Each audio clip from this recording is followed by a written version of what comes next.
అంతటా కర్ణుడికి ఆనాడు కుంతీదేవితో తాను మాట్లాడిన దృశ్యం మనసులో కదలాడుతూ ఉండగా ధర్మరాజును చూసి, యుధిష్ఠరా, ఉత్తమ క్షత్రియుడవే, ఇలా రణరంగం నుండి ప్రాణభీతితో పారిపోతున్నావా? నీవు క్షత్రియుడవు కావు. బ్రాహ్మణుడి వలె నీవు యజ్ఞయాగాది కర్మలు చేసుకుంటూ బ్రతకడమే ఉత్తమం. కాబట్టి ఎన్నడూ యుద్ధానికి రావద్దు. వచ్చినా వీరులను ఎదిరించవద్దు. ఎదిరించినా అప్రియాలు పలకవద్దు. పలికినా యుద్ధభూమి నుండి పారిపోవద్దు అని ఆక్షేపించాడు. ధర్మరాజు కర్ణుడి మాటలకు సిగ్గుపడి తీవ్రమైన అవమానంతో తొలగిపోవడాన్ని చూసి పాండవులు, పాంచాలురు, సాత్యకి మొదలైన వారు అతన్ని అర్జునుడి వద్దకు చేర్చారు. తర్వాత ధర్మజుడు శృతకీర్తి రథాన్ని అధిరోహించి కర్ణుడి పరాక్రమం చూస్తూ ఉండిపోయాడు. కర్ణుడు మాత్రం ఇనుమడించిన ఉత్సాహంతో పాండవ సైన్యంపై పడి సమరాన్ని సాగించాడు. ధర్మరాజు అది చూసి తన యోధులను పురికొల్పుతూ, ఎందుకు అలా ఉపేక్షిస్తున్నారు? కౌరవ వీరులను వేగంగా వధించండి,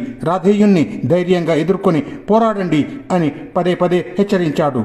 అంతటా కురు పాండవ సేనల మధ్య సంకుల సమరం సంఘటిల్లింది. ఆ మహాసమరంలో సింహనాద తూర్యోత్కటిరవ గుణ నిస్వనాలన్నీ కలిసి దిక్కులను పిక్కటిల్ల చేసినాయి. దండధరులాంటి భీమసేనుడి నాయకత్వంలో పాండవ బలం తలపడగా కౌరవ బలం వికలై వెనుకంజ వేయసాగింది. దృష్ట దుమ్నాది రథశ్రేష్ఠుల దాటికి కురు సైన్యం దైన్యం పొందసాగింది. కర్ణుడు ఆ సేనలను అదల్చుతూ చెయ్య